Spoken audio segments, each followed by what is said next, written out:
आमी इस्तीफा ना दे वो। बंगाल चुनाव हारने के बाद ममता बनर्जी ने कुछ इस तरह का ऐलान कर दिया है। ममता बनर्जी ने कहा है कि वो अपने पद से इस्तीफा नहीं देंगी और ना ही सीएम हाउस छोड़ेंगी।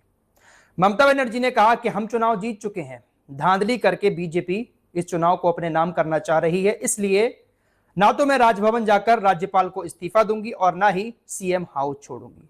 मैं इस्तीफा नहीं दूंगी। ममता बनर्जी का यह बयान बंगाल के अंदर एक गंभीर संवैधानिक संकट पैदा कर सकता है। अगर ममता बनर्जी ने अपने पद से इस्तीफा नहीं दिया तो आखिर क्या होगा? क्या बंगाल के अंदर बीजेपी अपना नया मुख्यमंत्री नहीं बना पाएगी? क्या कहता है संविधान, क्या है कानून? आइए इसको डिटेल से आपके सामने रखने की कोशिश करते हैं। साथ ही साथ एसआईआर से जुड़ा एक मुद्दा भी आपके सामने रखेंगे। क्या एसआईआर की वजह से पश्चिम बंगाल के अंदर बीजेपी जीतने में कामयाब हुई है?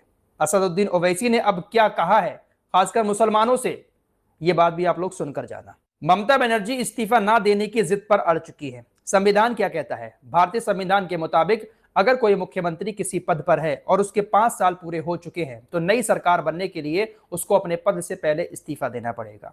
भले ही वो दोबारा से मुख्यमंत्री की शपथ ले, लेकिन उसको अपने पहले टर्म जो 5 साल का होता है उससे इस्तीफा देना ही होता है। उसके बाद ही दूसरा मुख्यमंत्री किसी भी राज्य का बन सकता है।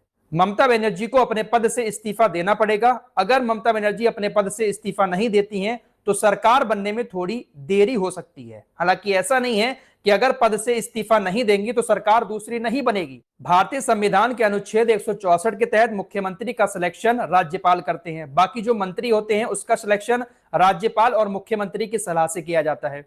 तो राज्यपाल अगर चाहे तो मुख्यमंत्री को बिना इस्तीफा दिए ही पद से हटा सकते हैं। 5 साल का कार्यकाल पूरा होने के बाद किसी भी प्रदेश का मुख्यमंत्री अगर चुनाव हार जाता है या बहुमत पूरी हासिल नहीं कर पाता है तो उसको सत्ता में बने रहने का कोई भी अधिकार नहीं है। भारतीय संविधान के मुताबिक उसको इस्तीफा देना पड़ेगा। अब ममता बनर्जी अपनी जिद पर अड़ गई है कि वो इस्तीफा नहीं देंगी। अगर ममता बनर्जी इस्तीफा नहीं देती हैं तो क्या वो मुख्यमंत्री बनी रहेंगी? बिल्कुल नहीं। राज्यपाल के पास कई सारे ऑप्शन हैं ममता बनर्जी को उनके पद से हटाने के लिए, दूसरी सरकार को सत्ता सौंपने के लिए। राज्यपाल ममता बनर्जी को सदन में बुलाकर बहुमत साबित करने के लिए कह सकते हैं कि आप इस्तीफा नहीं दे रही हो, आओ सदन में बहुमत साबित करो और मुख्यमंत्री पद पर बने रहो। अगर ममता बनर्जी सदन में भी नहीं जाती हैं, वहां पर जाकर अपनी बहुमत साबित नहीं करती हैं, तो राज्यपाल के पास एक ऑप्शन है कि उनको वो बर्खास्त कर सकते हैं। राज्यपाल के पास इतना हक है कि जो मुख्यमंत्री चुनाव हार चुका है, बहुमत हासिल नहीं कर पा रहा है, तो उसको उसके पद से बर्खास्त कर सकते हैं। फिलहाल कुल मिलाकर बात यह है कि ममता बनर्जी भले ही कितनी भी जिद पर अड़ी रहे, लेकिन उनको अपना पद छोड़ना ही पड़ेगा।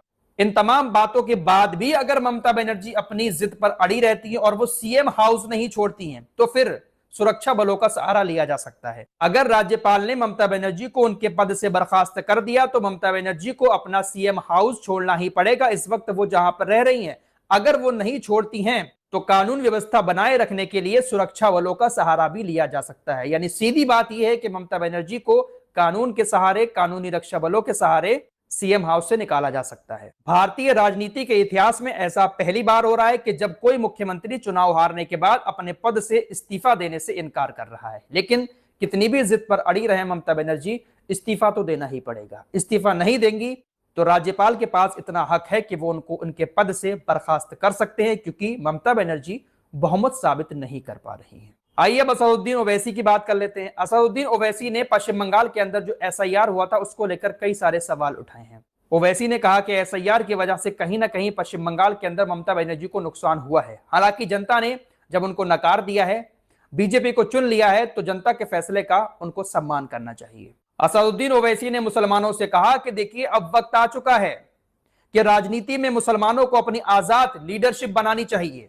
ये सेकुलर पार्टियां बीजेपी को रोकने में नाकाम है, मुसलमानों का वोट बेकार जा रहा है। असदुद्दीन ओवैसी ने कई